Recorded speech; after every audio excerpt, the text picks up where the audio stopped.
જૂનાગઢ વંથલી પંથકનો જીવાદોરી સમાન ઓઝત ડેમ ફરી ઓવરફ્લો. ઉપરવાસ અને સોરઠ પંથકમાં ભારે વરસાદના કારણે પાણીની આવક થઈ. ડેમના તમામ 12 દરવાજા ખોલવામાં આવ્યા. 29,500 ક્યુસેક પાણીની આવક થઈ. ડેમ પરથી 2.30 મીટરનો ઓવરફ્લો. વંથલી આખા કણજા સહિત 5 ગામોને તંત્રએ એલર્ટ કર્યા. નદીના પટમાં ન જવા લોકોને તંત્રએ કરી અપીલ. આપનું નામ ને હોદ્દો? એજી બાબરિયા મદદનીશ ઇજનેર.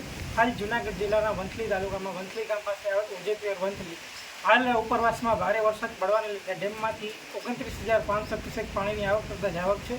ભારે પાણીની આવક થતા જાવકને લીધે વંથલી તાલુકાના નીચવાસના ગામો છે અખા, ટીનમસ, ટીકર, પાદરડી, પીપળાણા સહિત તમામ ગામોના લોકોને નદીના પટમાં અવરજવર ના કરવા માટે સૂચના આપેલ છે. હાલ તેમના તમામ દરવાજા 2.40 મીટર ખુલ્લા છે.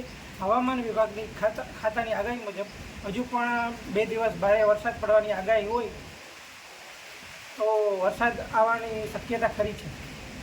ડેમમાં કોઈ પાણીની આવકમાં વધારો થવાની શક્યતા છે? હાલ કોઈ શક્યતા નથી, પણ હવામાન ખાતાની આગાહી મુજબ હજી પણ 2 દિવસ ભારે વરસાદ પડવાની શક્યતા છે. જો વરસાદ પડશે તો 100% પાણીની આવક થશે.